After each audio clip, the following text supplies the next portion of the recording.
Cynophile, bonjour. Alors je me suis un petit peu exilé là, donc hier on était à Francfort pour faire tout le bazar dont je vous avais parlé.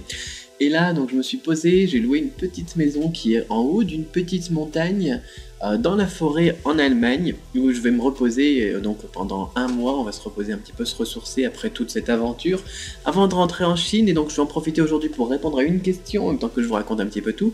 Donc pour tous ceux qui m'ont posé la question, ça va, tout va bien et belle maman va bien pour l'instant. Donc croisons les doigts pour la suite. Et pour ceux qui regardent ça pour avoir des infos sur la Chine, j'ai une question aujourd'hui qui m'est posée par Sébastien. Alors Sébastien qui me demande concernant les mauvaises rencontres en Chine. Serpentza, donc Serpentza ou Serpentza, donc Serpentza, qui est un blogueur d'Afrique du Sud, donc qui fait des vlogs, plutôt des vidéos sur YouTube. Je vous invite vraiment à suivre sa chaîne, c'est sympa. Donc il parlait des arnaques dans une de ses vidéos. As-tu déjà fait ce genre de mauvaises rencontres? D'après lui, la majeure partie de la criminalité se limiterait à ce genre d'arnaque et au pickpocket, à moins d'aller dans les quartiers glauques. Et toi, qu'en penses-tu alors? Quel genre d'arnaque? Ici, effectivement, souvent c'est des scams, comme on peut trouver aussi en France ou en Chine, enfin un peu partout, quoi. J'ai envie de dire c'est la même chose, en Angleterre aussi, parfois on voit même des reportages là-dessus, des gens qui font exprès par exemple d'avoir un carton avec dedans un vase qui est cassé, et ils vont vous bousculer, ils vont vous dire ah tiens t'as cassé mon vase, voilà c'était un vase que je viens d'acheter, c'est en cristal, c'est pour ma belle-mère, etc., c'est pour mon mariage, ça coûte 500 €, vas-y donne-moi 500 €.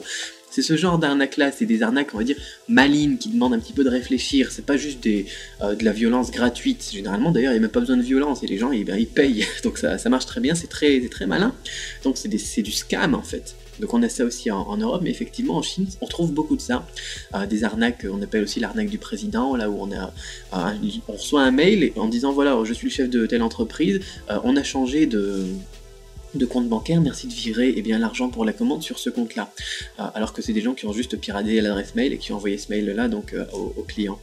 Et là aussi, on arnaque des dizaines et des centaines de milliers d'euros, donc c'est des trucs malins comme ça. Effectivement, c'est ce genre d'arnaque qu'on trouve en Chine. Majoritairement. Franchement, moi j'ai jamais eu une personne qui m'a agressé. Je me suis déjà fait voler la batterie de mon scooter, je me suis déjà fait voler 1 ou 2 vélos, mais c'est des trucs voilà où ça se passe comme ça quoi. Et puis on sort, on voit tiens j'ai mon scooter, il n'y a plus de batterie, et puis on se dit voilà ils sont malins quand même, et ils sont culottés aussi. Mais c'est pas quelque chose.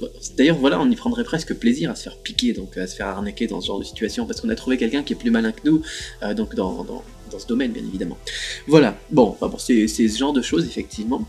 Sauf donc ici d'aller dans un quartier glauque. Qu'est-ce que c'est les quartiers glauques? Généralement c'est les quartiers où il y a la gare. Voilà, vous allez dans une grande ville, vous allez au niveau de la gare, et c'est aussi pareil d'ailleurs en Occident. Et c'est là où on trouve donc les gens qui transportent des choses donc à travers le pays généralement, donc trafic de drogue, trafic d'enfants, trafic de tout.